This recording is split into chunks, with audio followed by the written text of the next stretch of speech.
Picture चालू करो बे। क्या कहना चाहते हैं अपनी सभाओं में, अपने कार्यक्रमों में? प्रधानमंत्री ये कह रहे हैं कि भविष्य की सोच हमारे पास है। आज के एस्पिरेशनल इंडिया की आकांक्षाओं को पूरा कोई पार्टी कर सकती है तो बीजेपी कोई नेता कर सकता है तो नरेंद्र मोदी। राहुल गांधी लोगों के बीच जा रहे हैं, प्रधानमंत्री उसको कह रहे हैं गरीब की बस्तियों में एडवेंचर टूरिज्म। अलका लांबा। कुछ भी सौरभ जी, प्रधानमंत्री जी 1 महीना 30 दिन की रिपोर्ट कार्ड रख रहे हैं। उन्हें अपने 9 साल 108 महीने और अगर दिन कहें 30 दिन नहीं 3295 दिनों की रिपोर्ट कार्ड रखनी चाहिए। नहीं, कैसे बच सकते हैं? क्या हुआ इनके 108 महीनों में? पूंजीपति मित्रों की जेब भरने के लिए आप किसानों के खिलाफ तालेबंदी में अध्यादेश के मामले से कृषि कानून लाते हैं। कानून में के खिलाफ आंदोलन होता है, किसान शहीद होते हैं। औंधे मुंह आकर गिरा आपका कृषि कानून। ये आप नहीं बताएंगे 108 महीनों के लिए 2 करोड़ नौकरियां हर साल। 9 साल में कितने करोड़ नौकरियां देनी थी? नहीं, 9 साल का मत पूछिए, 108 महीनों का मत पूछिए। 30 दिन में हम बात करेंगे। मैं नहीं बताऊंगा। अरे प्रधानमंत्री जी आपको छत्तीसगढ़ में दिख रहे हैं, भोपाल में, मैं जयपुर बैठी हूं, यहां दिखेंगे। मणिपुर नहीं दिखेंगे जहां पर डबल इंजन की सरकार के तहत आज भी मणिपुर जल रहा है। महिला आरक्षण की बात करते हैं आप।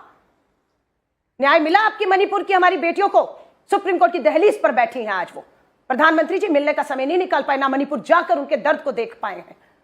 पहलवान बेटियां हरियाणा की, देश का नाम ऊंचा करने वाली साक्षी मलिक, आप ही के सांसद ब्रजभूषण शरण संसद में बैठे हैं। क्या कह रही है दिल्ली पुलिस? चार्जशीट में कहती है कि ब्रजभूषण जब भी उन्हें मौका मिलता था वो हमारी बेटियों के शरीर पर हाथ डालता था। शर्म आनी चाहिए, माफी मांगनी चाहिए। शौचालयों की बात करते हैं और महिला सुरक्षा के आपके विधायक, आपके सांसद संदीप सिंह हरियाणा का मंत्री है, यौन उत्पीड़न के मामले हैं, FIR नहीं, मंत्री बना हुआ है। आ जाइए, RBI के आंकड़े लेकर आई हूं। ये 9 साल में 30 दिन की बात करते हैं। चंद्रयान 3 है, उससे पहले चंद्रयान 1 डॉक्टर मनमोहन सिंह जी के नेतृत्व में सफल परीक्षण हुआ। यहां पर AIIMS, IIT, dam, Bhakra Nangal और क्या क्या इस देश की नींव फाउंडेशन रखने में इन 50 सालों का योगदान है। आ जाइए, क्या कहता है आपका अजीम प्रेमजी यूनिवर्सिटी की रिपोर्ट है। नकार नहीं पा रही भाजपा। 25 वर्ष से कम उम्र के 42% ग्रेजुएट युवा इस देश में बेरोजगार है आज। ये पढ़िए, इनको सच्चाई बताइए। आगे आ जाइए महंगाई पर। खाद्य महंगाई, शिक्षा और स्वास्थ्य के खर्च में इजाफा होने से लोग परेशान हैं। ना शिक्षा है ना स्वास्थ्य है। 5 साल में 47% लोगों ने सरेंडर कर दी जीवन बीमा पॉलिसी। 47% लोगों ने जीवन बीमा पॉलिसी अपनी क्यों छोड़ दी?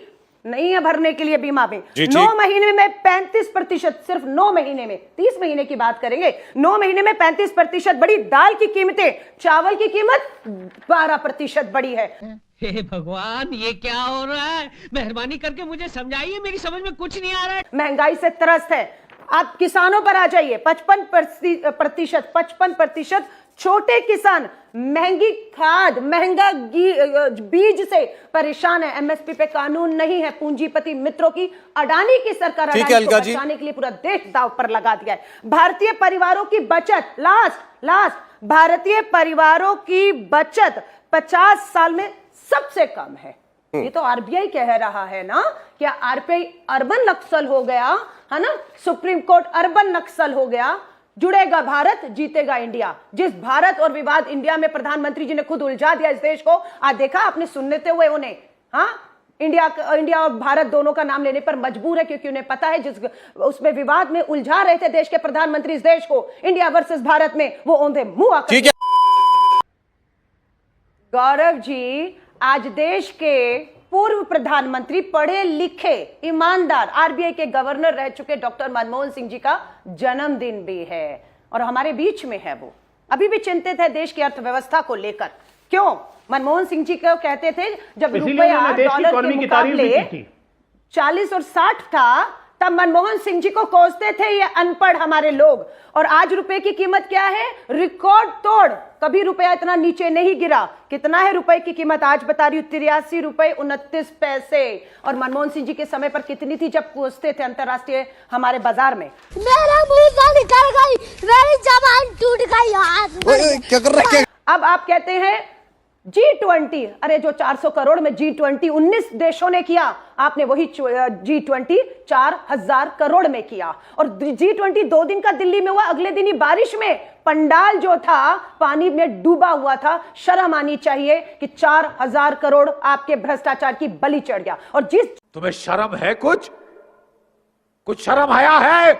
G20 में कनाडा शामिल था, उस कनाडा ने आपको किस तरीके से चुनौती दी है वो आप देख रहे हैं। आपके आस्तीन के सांप आपके सामने खड़े थे और आप पहचान नहीं पा रहे थे। भ्रष्टाचार की बात करते हैं, कॉमनवेल्थ हमने कराया, बताइए ना शीला दीक्षित जी की सरकार का कोई एक मंत्री विधायक, मनमोहन सिंह जी की सरकार का एक भी मंत्री और सांसद पूर्व जब भी हो जेल में हो। आपने झूठे आरोप लगाए, काला धन। अरे 10 साल में स्विस बैंक में कहते थे खुद मोदी जी कि अगर काला धन आ गया जो मैं लेकर आऊंगा 10 साल में, तो नहीं 15 लाख यूं ही आ जाएगा। और क्या कहा अमित शाह जी ने? अरे तो जुमला है, प्रधानमंत्री जी की हर बात जुमला होती है। और आज चुनौती दे रही हूं भाजपा के प्रवक्ता को, एक नाम कांग्रेस का नेता का बताए, चुनौती दे रही हूं 10 सालों में जो जेल की सलाखों के पीछे हो। आप सिर्फ अपनी पूंजीपति मित्रों को उनकी लूट को बचाने के लिए झूठे आरोप लगाते रहे। अगर सच थे तो 10 साल सत्ता आपकी, सीबीआई आपकी, ईडी आपकी, प्रशासन पुलिस सब आपका। बेटियों को तो न्याय नहीं दिला पाए, भ्रष्टाचार के तो फैसले कर देते आप। वाह मोदी जी, वाह। और जिन रोजगार की बात कर रहे हैं,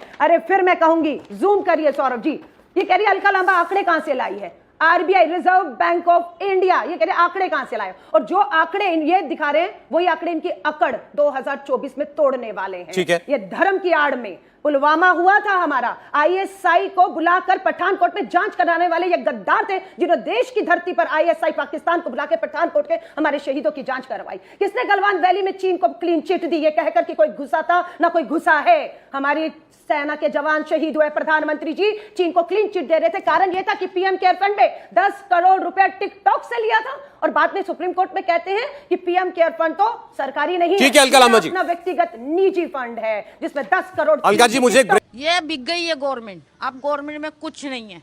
राहुल गांधी कल छत्तीसगढ़ में थे, प्रधानमंत्री मध्य प्रदेश और राजस्थान में चुनावी सभाएं कर रहे थे। राहुल गांधी की कल एक ट्रेन यात्रा काफी चर्चा में है, उसकी तस्वीरें भी हम दिखाते हैं आपको। वो छत्तीसगढ़ के मुख्यमंत्री भूपेश बघेल भी उनके साथ में थे और आप देखिए एक स्लीपर कोच में राहुल गांधी जो है वो सफर कर रहे थे। फिर लोगों के बीच बैठकर उन्होंने बातचीत भी की। ये दरअसल एक कड़ी के अंदर राहुल गांधी का आप कह सकते हैं मास कनेक्ट करने का तरीका, जनता के बीच में जाने का तरीका है। और अब वो ये बड़ा स्ट्रेटेजाइज करके सोच समझ के करते हैं। तभी आपने देखा अभी आनंद विहार रेलवे स्टेशन पर दिल्ली में वो कुलियों के बीच पे थे, कभी आपको वो किसानों के बीच में दिखाई देते हैं, कभी आपको वो बाइक मैकेनिक्स के साथ बाइक्स ठीक करते हुए दिखाई देते हैं, कभी आपको वो ट्रक की सवारी करते हुए दिखाई देते हैं। अब प्रधानमंत्री ने इस पर तंज कसा और प्रधानमंत्री ने कहा, अलका लामा जी आपके पास में आ रहा हूं। I'm not interested यार, मुझे सुनना ही नहीं है। प्रधानमंत्री जी तो गरीबी से आए थे, लेकिन गुजरात में से दिल्ली का सफर अडानी के करोड़ों के जहाज में सफर तय किया था, भूलिएगा मत। और प्रधानमंत्री बनते ही जो गरीबी से आया था, 10 लाख रुपए का मोदी नाम लिखा सूट पहना था। और आज वही मोदी गरीबियों से, किसानों से दूर हो चुके हैं। और राहुल गांधी अगर भारत जोड़ने निकलते हैं, भारत जोड़ो यात्रा करते हैं, 4000 किलोमीटर का सफर करते हैं, जिस सफर में रोड़े अटकाने का काम भाजपा ने किया, वो राहुल गांधी कन्याकुमारी से कश्मीर के लाल चौक तक तिरंगा लहराते हैं और इस भाजपा की सोती सरकार को जगाते हैं। जम्मू कश्मीर तक पहुंचे तो 370 हटाने का दावा था, आतंकवाद खत्म कहने का दावा था। अभी हमारे 5 जवान जम्मू कश्मीर में शहीद हुए और कश्मीरी पंडितों को सड़कों पर हमने आंदोलन करते देखा। चुनौती दे रही हूं मैं, सब कुछ ठीक है तो राहुल गांधी जी की भारत जोड़ो यात्रा ने बेनकाब किया। जम्मू कश्मीर राज्य का चुनाव 5 राज्य के चुनावों के साथ छठा राज्य करवा कर दिखा दीजिए। हिम्मत आप पूरे जम्मू कश्मीर को लोकतंत्र से जो वंचित रखे हुए हैं और मणिपुर जैसे डबल इंजन जलते हैं। तो राहुल गांधी जी का एक मकसद है और आपकी डिबेट से समझ आ रहा है, भाजपा मोदी वर्सेस राहुल गांधी करना चाहती है तो हम इस सबसे बड़ी चुनौती को स्वीकार करने को तैयार हैं। लेकिन ये एनडीए वर्सेस इंडिया होगा। ये भाजपा को सूट करता है कि मोदी के अलावा कोई चेहरा ही नहीं बचा। शिवराज जी के वहां गए, उनका नाम नहीं लिया। वसुंधरा जी आज मंच पर भाषण तक नहीं होने दिया है। तो ये व्यक्ति के दम पर निकलना चाहते हैं। हम देश के जवान, किसान, उनके मुद्दों को लेकर इंडिया लड़ेगा। जुड़ेगा भारत, जीतेगा इंडिया। आप जितना मर्जी इंडिया नाम को घमंडिया, मैं जिस घर में बैठी हूं वहां पर बच्ची का नाम लक्ष्मी रखा हुआ है, तो उसको वो डांटते भी नहीं कि मां लक्ष्मी को हम उसमें देखते हैं, लेकिन जैसे ही हमने इंडिया नाम रखा, प्रधानमंत्री भूल गए और इंडिया को घमंडिया, नाम तोड़ना, जोड़ना, खालिस्तानी। अरे थोड़ी तो बौखलाहट कम करिए, क्यों इतना बौखला गए हैं? हम विपक्ष अपना काम कर रहे हैं, मुट्ठी भर है ना। अलका जी एक चीज, लेकिन अभी आपने कहा कि ये बीजेपी, आप कुछ भी बोलो ये नहीं सुनने वाला को सूट करता है कि मोदी बनाम राहुल करें, पैसे के दम पर राहुल, ये बीजेपी कांग्रेस पार्टी के लिए तो ये मेरे लिहाज से अच्छी बात होनी चाहिए कि अगर देश में दो नामों की चर्चा हो रही है, देश के प्रधानमंत्री की और उनके सामने राहुल गांधी की, और आपके लीडर हैं, भारत जोड़ने का आपने कहा उन्होंने काम किया है, पूरी यात्रा निकाली है, इंडिया अलायंस में भी इस वक्त अगर कोई एक चेहरा नजर आता है जिसकी पैन इंडिया प्रेजेंस है, मुझे तो कोई गुरेज नहीं कहने में, वो राहुल गांधी है। कम मर्यादा रखिए, थोड़ी मर्यादा रखिए। अगर पलट के मैं आपको 4 शब्द बोल दूं तो कैसा लगेगा? नहीं, धन्यवाद। और ये सच्चाई भी है कि चाहे वो एनडीए हो, चाहे इंडिया हो, राहुल गांधी वो नेता है जो जम्मू कश्मीर से कन्याकुमारी तक सड़कों पर 4000 किलोमीटर निकलकर लोगों को जोड़ने का काम करता है। उनकी भाषा में कभी कोई ऐसा शब्द बता दीजिए जो देश के प्रधानमंत्री सर्वोच्च पद पे बैठे, कभी नक्सलवाद, कभी उग्रवाद, कभी घमंडिया, किस तरह के शब्दों का इस्तेमाल कर रहे हैं। इसी का आचरण तो इनके सांसद कर रहे हैं। बिधूड़ी ने क्या क्या संसद में खड़े होकर, नई पार्लियामेंट, नए संसद में पहले सत्र में किस तरह की भाषा इस्तेमाल की, क्योंकि वही भाषा संघ आरएसएस मोदी जी उन्हें सिखा रहे हैं। लेकिन राहुल गांधी जी की भाषा चुनौती दे रही हूं, संसद के अंदर हो, संसद के बाहर हो, कभी भी निजी हमले या शब्दों का चयन उनका देखिएगा। एक सवाल अलका जी, आप चूंकि आज हमारे साथ हैं, मैं आपसे फ्रैंकली पूछ रहा हूं एक सवाल। देखिए, जब हम बोलने दे तकलीफ हुआ है बेचारे को। राहुल गांधी के ये अलग अलग मास कनेक्ट के तरीके देखते हैं, कुछ लोगों के बीच में सवाल ये उठता है, कई बार चर्चाओं में आता है कि भाई इस देश को उसकी समस्याओं के जवाब चाहिए, हमें नेता ऐसा चाहिए जो बताए कि अच्छा देश की ये प्रॉब्लम है, हमारे पास ये सोल्यूशन है, हमें ये सोल्यूशन ओरिएंटेड राजनीति करनी है। हमारे मतलब आपको मत सिखा चल। राहुल जी देश को समझ चुके हैं, 4000 किलोमीटर की यात्रा में लोगों से जुड़कर आज उनकी समस्याएं क्या हैं जो 10 साल की सरकार ने कहा था हल करेंगे और नहीं हुई, कि किसान को मिले, दलित को मिले। उन्होंने कहा सिर्फ हमारे साथ छलावा हुआ है, धोखा हुआ है, करोड़ों के विज्ञापनों में जो दिखाया जा रहा है वो सच नहीं है सौरभ जी। वरना भाजपा के प्रवक्ता को आज आपके चैनल की 101 डिबेट से भागना नहीं पड़ता। मुझे नहीं मालूम क्यों नहीं है, आप और मैं बात कर रहे हैं, नहीं, आपको गलतफहमी हुई, लगातार सुन रहे हैं आप, लेकिन भाजपा प्रवक्ता मैं और आप बात कर रहे हैं, वो सुन रहे हैं शांति से, यही है ना।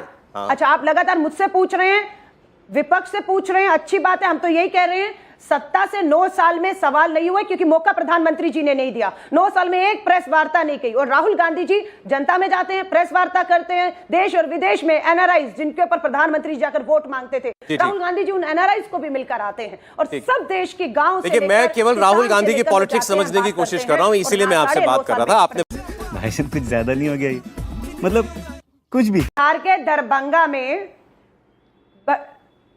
हाँ, ये बिहार से आते हैं भाजपा के प्रवक्ता, नए आए हैं भाजपा में, नए प्रवक्ता बने, एम्स बनाए दरभंगा में। लोग टॉर्च लेकर घूम रहे हैं क्योंकि मोदी जी ने कहा है बिहार के दरभंगा में एम्स बना है और महिलाएं, लोग जिन्हें अस्पताल की जरूरत है वो टॉर्च लेकर घूम रहे हैं। भाजपा के प्रवक्ता से पूछे दरभंगा का एम्स कहां है ना। तो ये सब हवाबाजियां अब छोड़ दीजिए, 9.5 साल में हिम्मत करिए, प्रेस कॉन्फ्रेंस करिए। सौरभ जी जैसे पत्रकार जो देश के सवाल ज्वलित है उसे सवाल पूछना चाहते हैं। और इनकी देखिए, फर्जी कश्मीरी पंडित हैं, पंडित जवाहरलाल नेहरू जो कश्मीर से हैं, किस तरह के निजी हमले ये लोग करते हैं, किस तरीके के निजी। वो नकली गांधी है।